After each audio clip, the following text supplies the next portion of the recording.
into relationships in middle adulthood. Having a single confidant in a romantic partner is more important to happiness than having a large social network.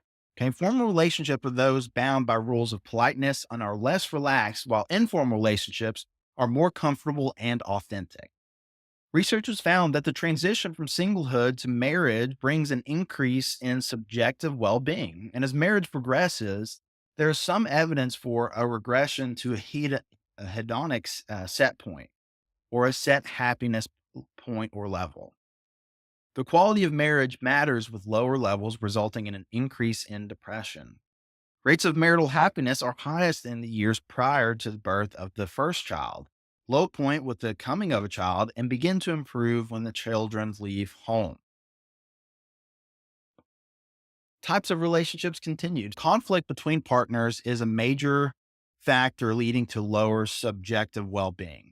The best known typological framework for marriages, according to Olson, identifies five kinds of marriages: vitalized, harmonious relationships, traditional marriages, conflicted, and Gottman contends that having a good marriage does not depend on compatibility, but on the way the partners communicate with one another.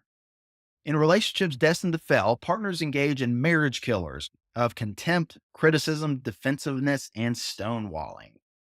Gottman's work emphasizes that marriage is about constant negotiation rather than resolution.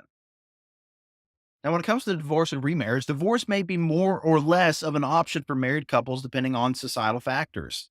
The risk of divorcees decrease when partners have higher levels of education, marry at an older age, have parents who remain married, and are members of a religious group less accepting of divorce. The risk of divorce increases when people have children before marriage, cohabitate, and live in a society accepting of divorce. When a couple divorces, there are specific considerations to help children cope, including reassuring them that both parents continue to love them and the divorce is not their fault. The rate of divorce has doubled for those aged 50 to 64 in the 20 years between 1990 and 2010. And Cohen in 2018 predicts a substantial decline in divorce rates for outside of the baby boom generation and that marriage rates will stabilize.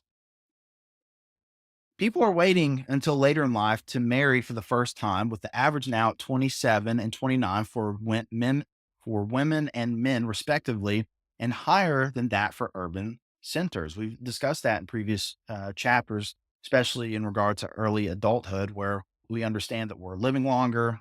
The economy plays into a part of having children or maybe even marrying, but especially educational attainment, because a lot of careers nowadays need that higher education and an extensive amount of time in college, which delays the marriage process. And US households are now increasingly single person households, with the diversity of households continuing to increase. Remarriage is more popular with men than women, a gender gap that increases in middle and later adulthood. Divorce rates for remarriages increase with each subsequent marriage, and those who have remarried divorce more quickly than do first marriages.